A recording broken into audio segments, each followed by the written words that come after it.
We are live. Happy We're- Monday.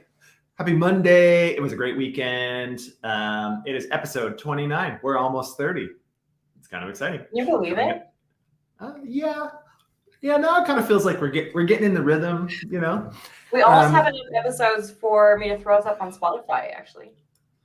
Oh yeah, we can do Spotify and Apple Music and the whole thing. Oh man, now we're talking. Anyways, okay. The only daily show I can find on Spotify for crypto news is in French. So, unfettered market. There we go. We're set. Welcome to Go Find Yourself. JD Gagnon here. Happy Monday. My good friend Kiara. How you doing? Amazing. All right. Today we got tons of shit to talk about. It was a busy weekend. It was a wacky weekend. What's on the docket today, my dear? Okay, first of all, we're going to talk about TikTok.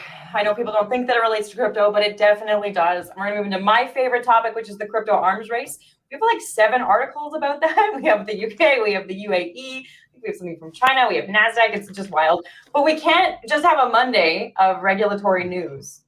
Yeah. So we have some fun stuff. We've got some DeFi components. We've got some weird Canadian crypto news. Are you ready? In any case, it's going to be a super full day. Let's do it.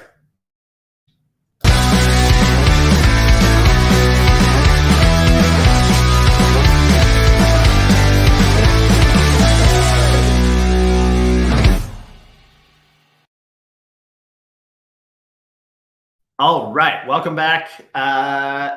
We got tons of stuff to talk about. I also fat fingered the video, so it played the intro twice, which is great.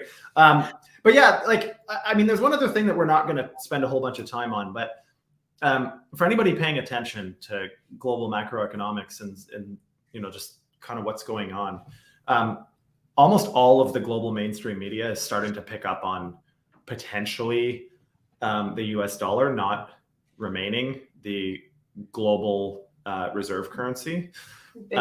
Obviously, yeah, it's pretty big news, and it's just one of many things that are putting pressure on the global financial system.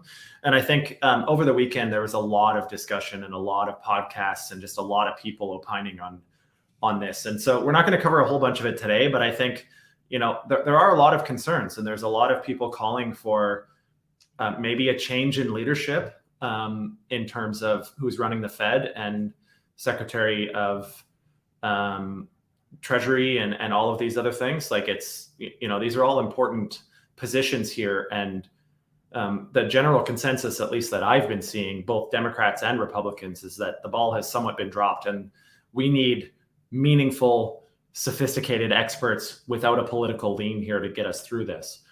And anyways, so to make a long story short, for anybody that's paying attention, there was a lot going on this weekend with respect to the banking and what that means for the rest of the world's economies. And it's a fairly systemic issue right now. It's so interdependent. Every country is so interdependent.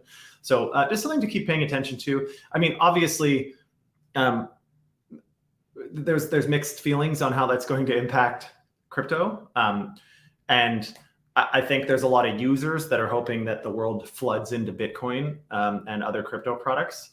And I think there's a whole bunch of governments doing absolutely everything that they can to stop that from happening in the short term. And so that's kind of just the preamble for some of our stuff that we're going to talk about. Well, let's use that to jump into the crypto arms race. Yeah, let's do it. Yeah. So crypto arms race, our top story, I'm just kind of going in order of how they appeared over the weekend.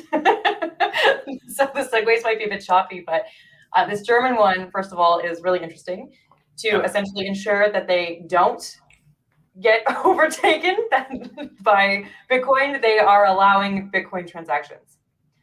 They claim that there will be more digital assets to come. This is interesting because for the most part, obviously it's different country to country, but for the most part, you have to use something else to onboard. You can't just go straight through your bank, right? Yeah. There are some programs that are allowing you to treat crypto kind of like stocks and bonds, where you can purchase directly through an investment app, but probably not directly from your bank account. And the Germans are making a great move here with seamless integration from your bank account to Bitcoin. And they haven't been specific about which digital assets are coming, but this is a stark comparison to what the UK is doing, as the UK over time has created crypto banking problems. For the most part, from your UK bank accounts, you cannot have more transactions than $1,000, or sorry, I guess £1,000 a day. And over the course of a month, it's usually under £10,000. So between £6,000 and £8,000, depending on the bank you're at. So we have these two very different, it's not like they're that far away, but we have these two very different approaches to how we're going to either protect our local dollar, our local fiat, or how we are going to embrace the technological change and how we're going to allow people to use our fiat to work with Bitcoin. So where do we fall in here? Like, what's the right thing to do? Yeah, so I mean, the thing coming out of Germany with DWP Bank, it's actually not that new. I mean, that's what Signature Bank was doing with Signet for the longest time. Is effectively it was a dark pool where you could purchase with fiat, Bitcoin and other assets at particular times. Depends on how you used Signet. There was also a platform a few years ago called Zedra, and it was a Barclays spin out. And I happen to know the guys that were running it, and it was a very similar concept. I haven't heard much of it since, so I'm assuming it got squashed from a regulatory perspective. I haven't talked to them in a minute, since probably 2020, actually. But anyways, so this isn't like an entirely new concept. I just think it's kind of Phoenix rising from the ashes, I suppose, where many European countries have had a fairly distant approach to blockchain and crypto up until the last couple of years at best, where now there's in many cases there's an acceptance of, and I think focus on the emerging technology as being a meaningful iteration on global finance. So I think the DWP Bank thing is very good. It's indicative of Germany's attempt, I think, to participate in the crypto arms race and find ways to create opportunities for individuals. I mean, banking for crypto has been a big challenge even prior to the banking crisis. But unfortunately, again, not quite wearing the tin hat yet, but it's, things are starting to add up a little bit here. We're going to have to fold like sailboat tin hats. Yeah. It'll be just like a partial tin hat for now. Maybe like a tin scarf or something. But anyways, yeah. But it seems a little strange. I mean, Signature Bank being shut down with very vague references to not providing data and stuff around their Signet platform from years ago, and all of this stuff seems a little weird. It was kind of shut down in the middle of the night. Shareholders were all wiped out. Fine. There's many other systemic problems, I'm sure, with Signature, Silvergate, Silicon Valley, et cetera, et cetera. Like it makes sense, but unfortunately, crypto is being kind of drug into that narrative when it, in all three cases, has very little to do with crypto, but rather bank practices that were legal and acceptable at the time, I think. But in the wake of rising interest rates and inflation and all of the stresses on the banking system, I mean, one of the other things that people aren't talking about is commercial real estate, and so much of these commercial properties are held, the debt is held by regional banks, because the major kind of big four systemically relevant banks or systemically important banks don't do a ton of that. There's a lot of private lending and there's a lot of smaller regional banks because it takes a little bit more work. You need to be kind of on the ground. The problem is that there's 15, 20, 30% vacancy in tons of these places. So what's happening is they have to adjust rent to the lack of demand. And the rent is going down such that it can't substantiate the loans anymore. It can't backstop the loans, the total income for these properties. So they have to be written down in value, and then they have to be refinanced somewhere, somehow. There's going to be a lot of bad debt, I assume, that a lot of these banks are going to end up owning commercial real estate that they probably don't want. And so what happens when they end up owning commercial real estate is they fire sale it, and it just creates a whole myriad of problems. Anyways, I'm saying all of this mainly because, I'm not entirely sure why this is all kind of happening at the exact same time with respect to crypto, when there's all of these other major systemic problems. Somehow crypto is being drug into this mess. And I think a lot of it has to do with, again, this kind of crypto arms race. They all want to be supportive, but No one wants to lose any power and control at all, which no matter how you skin the cat, crypto puts some power back into the hands of the consumer. And well, that's move that into the NASDAQ. That'll be in the hands of the consumer, won't it? yeah, in theory, it'll be in the hands of consumer. We'll see if NASDAQ gets all of the approvals and actually can release this stuff by the end of Q2. I mean, that's not very far away. It's 3 months away. They're gonna launch crypto custody. But again, large institution, very well trusted in the United States. If they can custody Bitcoin, that's a big first step. Now, again, a cynic might say that if we're giving all the power and opportunity to the incumbents, we're just going to get more of the same. And so they're, if they do allow this, arguments could be made that it's a well-established company. They have really good compliance practices, et cetera, et cetera. They've stayed out of trouble for a long time, so they're a good candidate for regulators to approve. The flip side is and this isn't unique to NASDAQ. This is unique to many incumbents, or not unique. This is consistent across many incumbents in traditional finance. I mean, they have kind of mutually exclusive goals relative to goals of crypto. I mean, their goal is shareholder value, period, end of story. That's it. And the traditional banking and financial system creates a lot of shareholder value at the expense of the consumer. And that's part of why it's a problem, is because at the expense of the consumer and with all the risk in the world, these banks are able to create extraordinary profits during good times, pass that on to shareholders. They don't want to lose that. They're all making, tens or hundreds of millions of dollars, executive teams in, stock options and all these other things that they all get.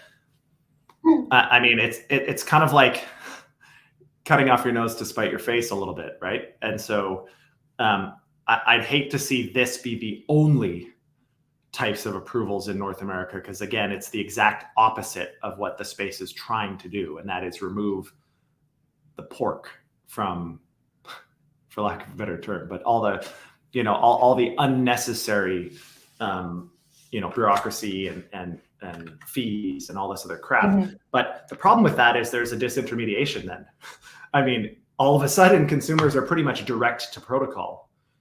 And there's not all this daisy chain of people taking money off the top all the way through. And so that really— Wait, wasn't that the point? That was the point. But if you're one of those intermediaries or one of those participants, it harms your business model significantly. So on one hand, it's good to see NASDAQ, DWP Bank, others coming out with these types of things.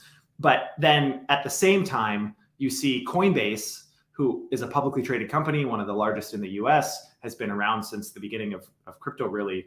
Not quite, but since fairly early on. Yet they can't, all they're doing is getting Wells notices and getting a whole bunch of friction from regulators.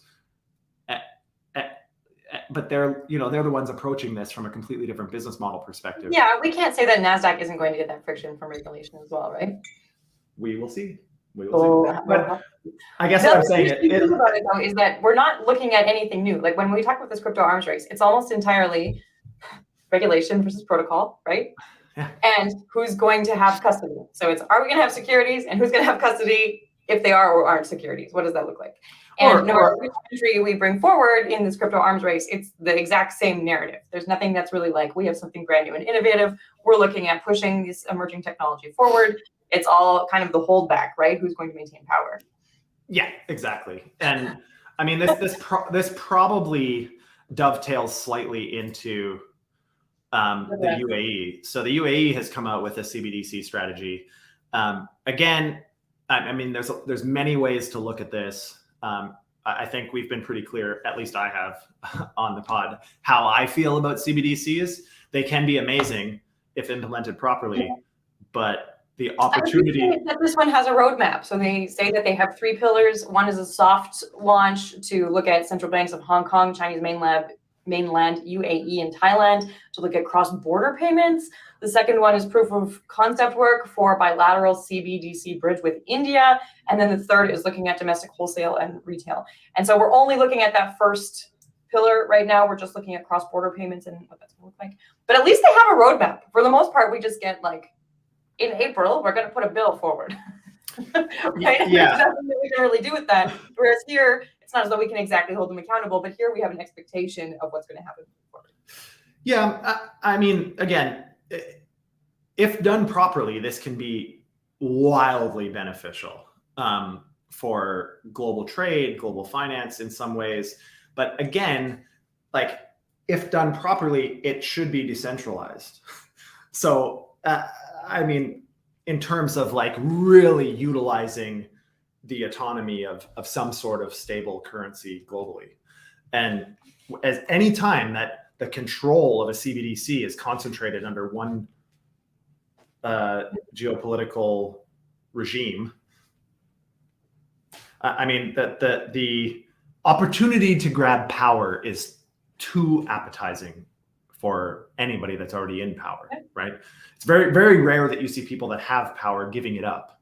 It's generally the other way around. They try to, maintain and or utilize as much of it as humanly possible. And so I just think this could be kind of concerning. Having said that, I think, everybody's trying, all these jurisdictions are trying to say, hey, okay, this may happen. How do we make sure it's not completely decentralized so we have some control over it? The problem is, might be an overreach. Don't know. I think at least the UAE approach on the surface seems interesting. They're taking it one step at a time, as you said, which I think is probably the right way to go.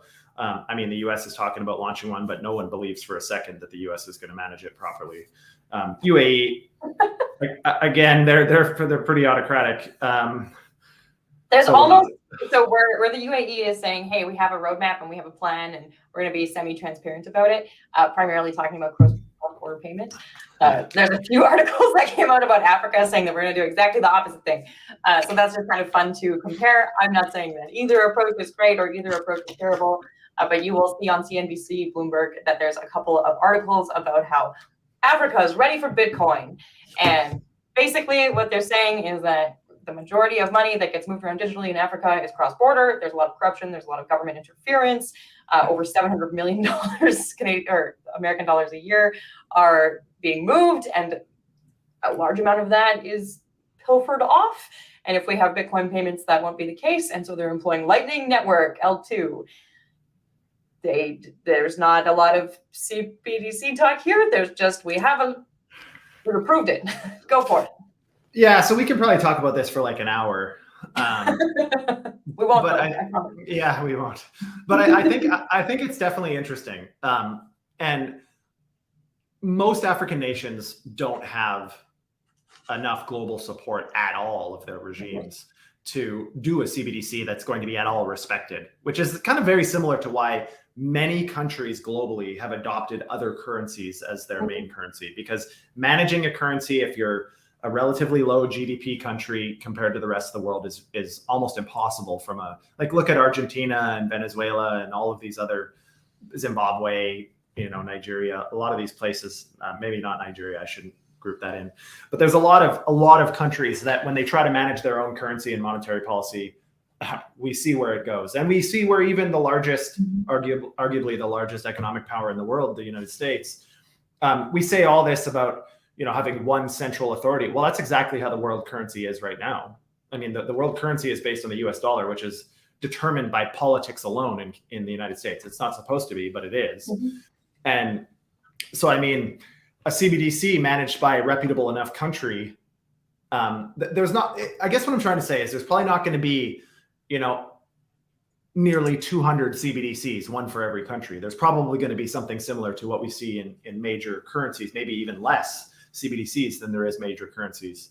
I don't know. We'll have to see. We'll have to see what happens there. I think remittance, or not remittance, but payment transfers, wealth transfers from other jurisdictions into Africa using MoneyGram or these other things is extortion level fees. Like it's unbelievable. They're losing billions a year in many of these countries just to fees.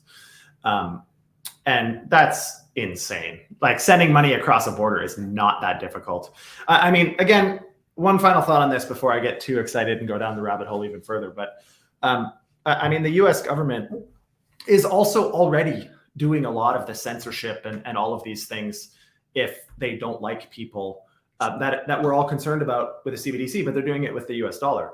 Mm-hmm. Perfect example is by sanctioning Russia the way we did. Now, I have no opinion on whether it was the right or wrong decision.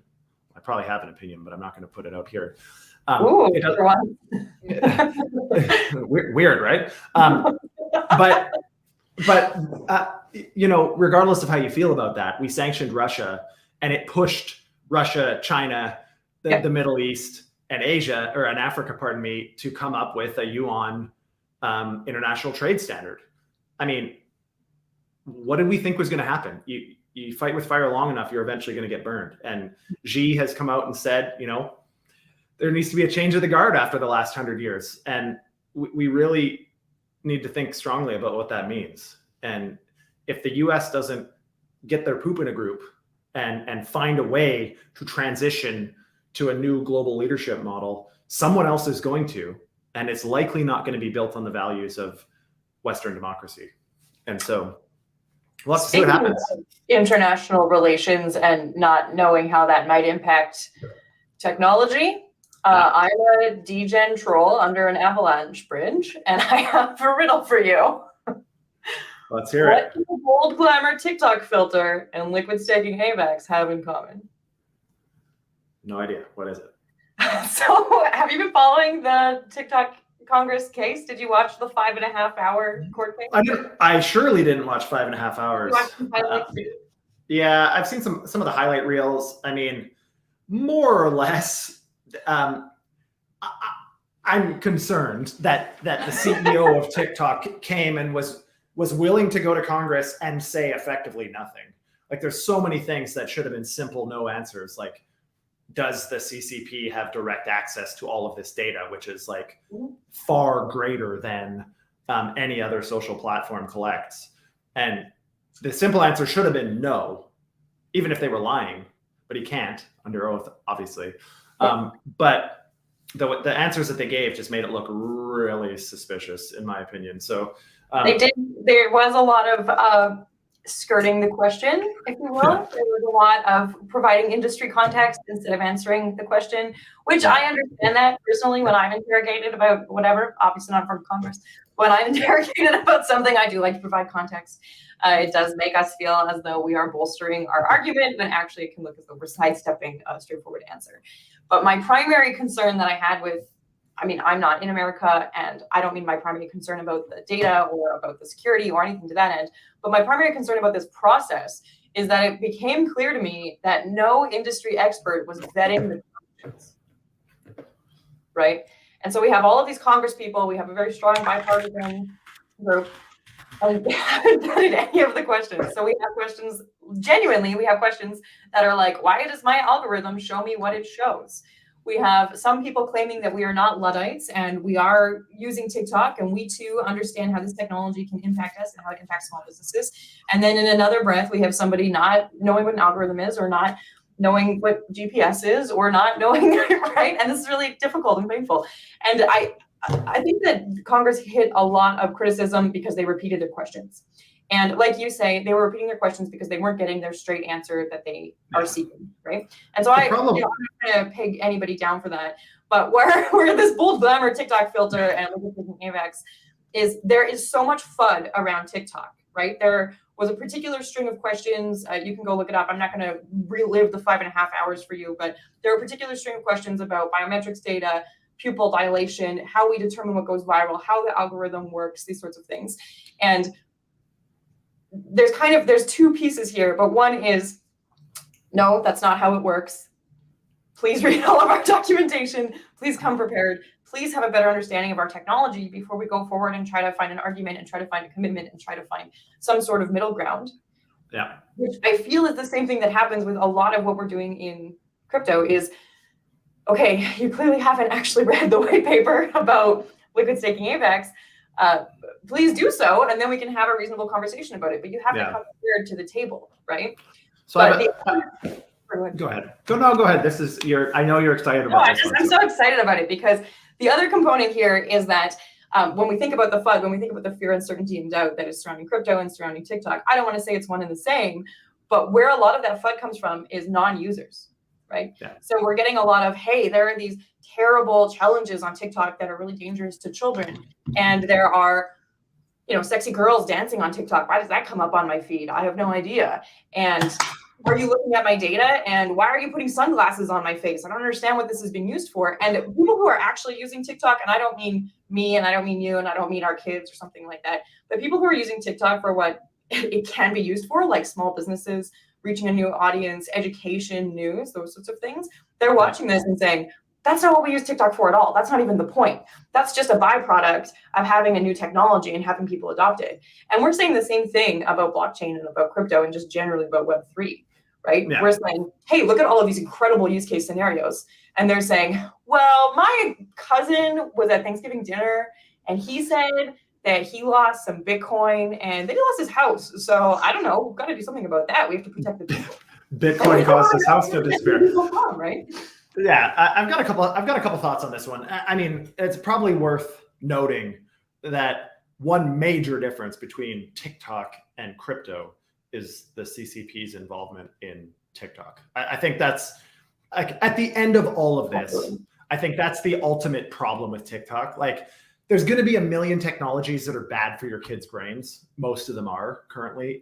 Even YouTube Reels, Instagram Reels, it's all the same almost as TikTok in terms of like sucking them in. My kids can't watch TikTok, but almost every TikTok that is remotely viral ends up on YouTube and everything else. So they end up seeing most of it. What I think is interesting in these hearings is, to your point, is exactly the problem with crypto and TikTok is you get a whole bunch of these lawmakers, and granted, no lawmaker can be an expert on everything. Totally get that. Obviously, that's not the case. But what happens at these things, especially with new committees, this is a new committee with a lot of new members, it's a lot of political grandstanding. So often when they're asking the same question over and over again, they're trying to, move forward a political position. They're trying to say, hey, I believe this, and you guys are doing bad things, and I'm going to show you. I'm going to take you to task. No, yes or no question, answer. And then they give some, no, but you didn't answer the question. Like, really? Anyways, so there's a couple things that I think maybe should be done differently in both scenarios. Absolutely.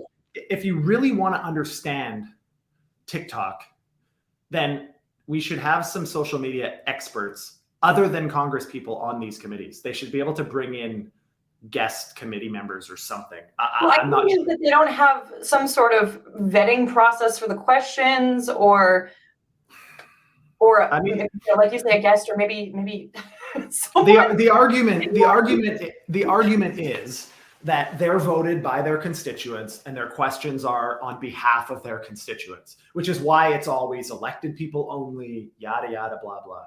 And it's one thing to have industry come and testify to the committee.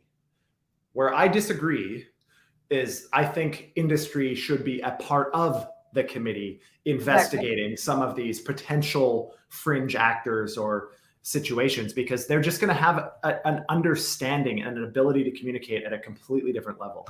Like 5.5 hours of interrogation could have been cut down probably to about 45 minutes. Ask each of the questions quickly that everybody wanted to know. We all know we're going to get a BS answer. I don't think anybody expected to get admission of guilt here. We all know what's happening. We all know that China uses a different algorithm for kids in China than they do in America.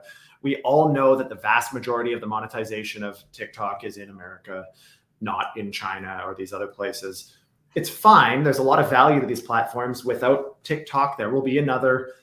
But the argument is, where does the CCP lie here? Why is an industry more involved? And when I say industry, I don't mean Zuckerberg and Musk. I want to know why FUD is ruling the committee. That's what I want to know. I don't know why we're not going in with certainty. I don't know why we're entering there with fear, uncertainty, and doubt instead of ideas and innovation and an understanding. Because again, it's you get a bunch of policymakers that have 10 million things they're doing. There's committees meetings like every day. It's crazy. Like there's just no time. It's the same reason that we get forced votes on 4,000 page bills with 24 hours, like 36 hours. Like obviously no one's read the bill. Anyways, okay. Can we do 30 seconds of fun stuff to wrap up Monday news? Because we're missing some stuff that people need to know about. Let's do it. I think we need to do, oops. Yeah, Man, stop it. We're over clicking each other. I didn't click anything. That was just you. Oh, I'm double clicking again. Okay, Defiant. This is really exciting. We're going to see Uniswap v3. It has to happen before April 1st because of the licensing to, yeah. Do you want to say anything else about that? No, exciting. And it's not just Avalanche. I know they, over the weekend, the resolution, the DAO passed the resolution to launch on Avalanche. I know they're launching on BSC and others. It's kind of to be expected. I'm surprised they didn't try to do this earlier, actually. But deadlines. Whatever. People love deadlines. Yeah, I mean, it kind of forces the decision, right? Because if they don't do this, they're going to get forked to oblivion, and someone is going to benefit off their IP. And so they're saying, hey, let's go to the major ecosystems. Let's launch V3. Let's make sure no opportunistic people can launch in these ecosystems, which is exactly what happened. I think it's great. Anyways. Sandwiching good news, bad news. Bad news. Some kid in Ontario, Canada, proclaimed himself Canada after stealing. Did he steal it? $40 million worth of crypto? Allegedly. Allegedly. He also allegedly spent most of it, investing only 2% of it. And then this weekend or last week, he was allegedly kidnapped, beaten for ransom, and returned home. And so maybe this will be an FU Friday item, but people don't believe him. We'll see how it plays out. I mean, allegedly he raised about 40 million from investors. Like 800,000 of it got invested in anything useful, and the rest was spent on all his social media extravaganzas, private jets, and all this other shit. The kid's in his early 20s. I think he's like 20, 21 or something. Clearly doesn't know shit about the space, just is really good at sales. Anyways. May or may not have been kidnapped. May or may not have been kidnapped. We'll follow up on this on FU Friday. Hopefully we'll get a little bit more information by then. Lastly. And just a feel-good story to end us off. Yeah. Euler hack some of the money. Yeah, this is a big thing. We talked about this a little bit last week. I think Lucas and I talked about it, and you and I talked about it also. But this is good. 51,000 ETH. Go back to that. That's not all of the assets that were exploited from Euler, of course. But it's a good chunk. It's a good chunk of assets. It's a lot of the users at the very least are going to get a decent amount of their assets back. I think who knows what's going on behind the scenes. No one's really said anything because they are on purpose having these conversations in private. And if I was Euler, I would respect that, obviously, and not publish anything until it's all said and done, because they're probably working on trying to get as much of the remaining assets back as possible. Obviously, and they don't want to mess with the hacker. And I mean, normally law enforcement gets involved in this kind of thing and negotiates. But in this particular case, I think it's interesting. I'm not sure law enforcement would be able to get a result because they'd be trying too hard to catch the person. And in this particular case, they just want to get the money back. Yeah. Okay. Well, Jason, that's it. Go find yourself. Go FUD yourself. It was a great weekend, great Monday show. Same place, same time, 12:30 Eastern, every day, every weekday. We're here. Generally, both of us, the odd time. Sometimes you get guests. Guests are fun. Sometimes we have a guest, which is exciting. I'm not wearing any merch today, so we can't plug that. But like, share, Go FUD yourself. Press the buttons, go FUD yourself. Have a great day.